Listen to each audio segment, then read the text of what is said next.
আজকে ইন্ডিয়া এবং ইংল্যান্ডের ওডিআই প্রথম ম্যাচ এবং রোহিত, কোহলি এবং বুমরা এই তিনজন আবার আমরা তিনজনকে একসাথে দেখতে পাবো। তার কারণ হচ্ছে 2027-এর যে বিশ্বকাপ হবে 50-50 বিশ্বকাপ, সেই বিশ্বকাপে কিন্তু এরা তিনজনই খেলবে আবার 2027-এ। তো এখন থেকেই এরা একসঙ্গে যদি না থাকে তাহলে কিন্তু 27-এর ওয়ার্ল্ড কাপে ভালো পারফরমেন্স করতে পারবে না। সেই জন্য রোহিত, কোহলি এবং জাসপ্রীত বুমরা তিনজনকেই আমরা আবার একসাথে দেখতে পাবো। ম্যাচের প্লেইং 11 কেমন হবে সমস্ত কিছু আলোচনা করবো। তার আগে এই যে আজকে যেখানে খেলা হবে দুপুর 3:30 থেকে বার্মিংহামের এডজবাস্টন ক্রিকেট স্টেডিয়ামে, এই স্টেডিয়ামের কিছু রেকর্ড আমি তোমাদের বলি। যদি এখানে সর্বোচ্চ রেকর্ড তোমরা জানতে চাও, এই মাঠের সর্বোচ্চ রেকর্ড হচ্ছে 408 রান।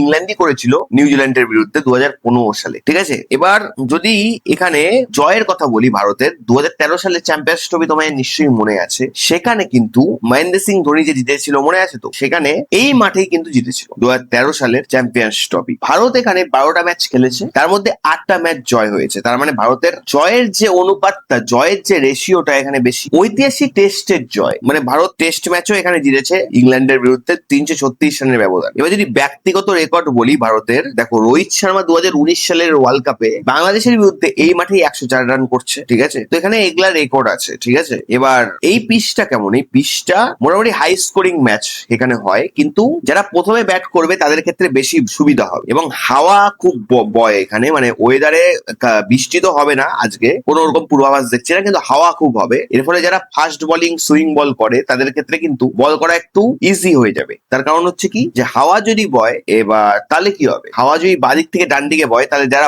ডান হাতি বলার তারা যদি ইনসুইং করে, ইনসুইংটা আরো বেশি হতে পারে। তো হাওয়ার জন্য কিন্তু ফাস্ট বোলারদের সুবিধা হবে। এবং হাওয়ার এগেনস্টে যদি তুমি 4-6 মারতে যাও বা 6 মারতে যাও, তাহলে এমনও হতে পারে যে অনেক সময় বল স্টেডিয়ামের বাইরে না গিয়ে হাওয়ার দাপটের জন্য বলটা ক্যাচ হয়ে গেল। তো হাওয়ার জন্য এখানে ফাস্ট বোলারদের সুবিধা আছে। এবার যত খেলা হবে এখানে পিচ তত মন্তরের মতো হবে, পিচ তত ধীর গতির হবে, তখন স্পিনাররা এখানে সুবিধা পাবে। তো এই হচ্ছে ব্যাপার, এই হচ্ছে গোটা স্টেডিয়ামটার একটা বিবরণ আমি দিলাম, পিচ রিপোর্ট দিলাম। এবার ব্যাপারটা হচ্ছে যে আজকের ম্যাচের কিন্তু নতুন আমাদের ক্যাপ্টেন শুভমান গিল হবে। রোপো থাকলেও শুভমান গিল ক্যাপ্টেন হবে। এবং আজকের ম্যাচে প্লেইং 11টা কি হবে, প্লেইং 11-এ অনেক কিছু মানে অপশন আমাদের হাতে, কিন্তু প্লেইং 11 কি হবে সেটা কিন্তু সব থেকে ইম্পর্টেন্ট। দেখো আজকের ম্যাচের প্লেইং 11 যদি তুমি জানতে চাও, তার আগে তোমাকে বুঝতে হবে যে 2023 সালের যে ওডিআই এর যে ওয়ার্ল্ড কাপ হয়েছিল সেখানে কিন্তু ইন্ডিয়া ফাইনাল ম্যাচ হেরেছিল। সেই একই রকম স্কোয়াডই কিন্তু থাকবে, শুধু কিছুটা চেঞ্জেস হবে। আমি তোমাকে বলে দিচ্ছি কি কি চেঞ্জেস হবে। দেখো প্রথমেই থাকবে আমাদের ক্যাপ্টেন, আমাদের প্রিন্স শুভমান গিল, তার সাথে ওপেনিং করবে রোহিত শর্মা। শুভমান গিল এবং রোহিত শর্মার ওপেনিং জুটি আমরা অনেকদিন ধরে দেখিনি, এবার আমরা আবার দেখবো। 2023 সালে তারা যেভাবে ওয়ার্ল্ড কাপ খেলেছিল,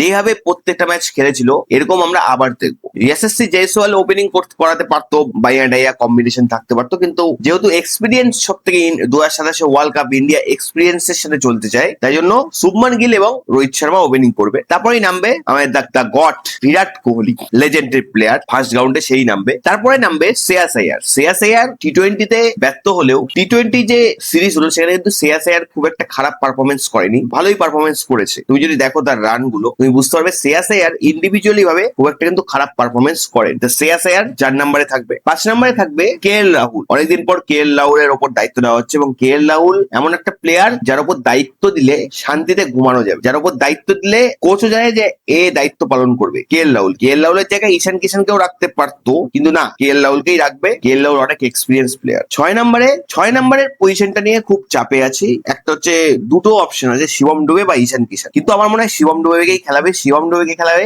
ইন্ডিয়ার একটা বোলিং অপশন বেড়ে যাবে। আর আমরা জানি যে বিদেশি পিচে যারা মিডিয়াম বলার তাদের মিডিয়াম পেসের বলার তাদের কিন্তু বেশি একটু সুবিধা হয়, কারণ পিচ যখন ধীরগতি হয়ে যায় তখন বলটা পরে আসে, এরপরে ব্যাটসম্যানের মারতে সুবিধা হয়, মানে মারতে অসুবিধা হয়। আর ব্যাটসম্যানরা ব্যাটে ঠিকঠাক বল লাগাতে পারে না। লাস্ট টি-20 ম্যাচেও শিবম ডুবে কিন্তু উইকেট নিয়েছিল। তো 6 নম্বর পজিশনে শিবম ডুবেকেই খেলানো উচিত ঈশান কিষানের বদলে। 7 নম্বর পজিশনে অক্ষর প্যাটেল খেলবে, এটুকু শিওর। 8 নম্বর পজিশনে আমরা আবার দেখতে পাবো কুলদীপ যাদবকে। বাহ, তার ভেলকি বলার, চায়নাম্যান বলার, যে মানে গুগলি সে বল করে, লেগ স্পিন বল করে, সেই কুলদীপ যাদবকে আমরা আবার দেখতে পাবো। এবং কুলদীপ যাদব মানে ভালো খেললে একবারে হ্যাট্রিকও নিয়ে দিতে পারে, এরকম প্লেয়ার সে, এরকম বলার। তো 8 নম্বর পজিশনে কুলদীপ যাদব। 9 নম্বরে আশদীপ সিংকে আমরা দেখতে পাবো। এবার আশদীপ সিং এর বদলে আমরা মোহাম্মদ সিরাজকেও দেখতে পারতাম। মোহাম্মদ সিরাজ যথেষ্ট এক্সপিরিয়েন্স বলার। আমার মনে হয় আশদীপ সিং এর থেকে মোহাম্মদ সিরাজ 50-50 ওভারে বেশি ভালো বলার। কিন্তু যাই হোক, আশদীপ সিংকে আমরা দেখতে পাবো। 10 নম্বরে গুরনুর ব্রার। আমরা দেখেছিলাম যে আফগানিস্তানের বিরুদ্ধে ওডিআই গুরনুর ব্রার কিন্তু উইকেট পেয়েছিল, ভালো বল করেছিল। তো গুরনুর ব্রাড 10 নম্বর পজিশনে, এবং 11 নম্বর পজিশনে যেটা একদম বাধা পজিশন সেটা হচ্ছে জাসপ্রীত বুমরা, তাকে তো রাখতেই হবে। 11 নম্বর পজিশনে আমরা জাসপ্রীত বুমরাকে দেখতে পাবো। তো এই হচ্ছে ইন্ডিয়ার প্লেইং 11। এবার এখানে কিছু চেঞ্জেস আসতে পারে। তোমরা আমার এই প্লেইং 11 এর সাথে যদি একমত হও কমেন্টে জানাও, যদি তোমাদের কিছু চেঞ্জেস দরকার পড়ে তাও কমেন্টে বলতে পারো। এবার টি-20 যেইভাবে আয়ারল্যান্ডের বিরুদ্ধে, ইংল্যান্ডের বিরুদ্ধে যেইভাবে ইন্ডিয়া হারলো, ওইসব কথা এখন আর ভেবে লাভ নেই। খেলার মধ্যে হার জিত আছেই। এবার হয়ে গেছে যে বিষয়টা, সেই বিষয়টা তো আমরা আর ফেরাতে পারবো না। এবার সামনের দিকে কতটা ভালো পারফরমেন্স করা যায় সেটা আমাদের দেখতে হবে। টি-20তে আবার যখন টি-20 ইন্ডিয়া জিম্বাবুয়ের বিরুদ্ধে খেলতে যাবে তখন ভালো খেলবে, তো 1 নম্বর পজিশনে অবশ্যই চলে আসবে। আমি এই ভরসাটা ইন্ডিয়ার প্রতি আছে, অবশ্য তোমাদেরও থাকবে, যে ইন্ডিয়া বেশি দিন লাগবে না টি-20তে রিকভার করতে এবং 1 নম্বর পজিশনে আবার চলে আসবে। এখন যেটা প্রেজেন্টে ম্যাচ আছে ওডিআই, সেটা নিয়ে আমরা ভাবি, কারণ 2027 কিন্তু ওডিআই ওয়ার্ল্ড কাপ আছে। তো অবশ্যই ওডিআই ওয়ার্ল্ড কাপে ভালো খেলার জন্য ইন্ডিয়াকে এই যে ম্যাচগুলো, যেগুলো ম্যাচ হবে সেগুলো সবগুলো ভালো খেলতে হবে, এবং রোহিত শর্মা, বিরাট কোহলি, শুভমান গিল এই তিনজনকে ফর্মে থাকতে হবে। শ্রেয়াস আইয়ার, কেএল রাহুল এদের সবাইকে ফর্মে থাকতে হবে। তো আজকের মতো ভিডিওটা এখানে শেষ করছি, আবার দেখা হবে নেক্সট ভিডিওতে। জয় হিন্দ, বন্দে মাতরম।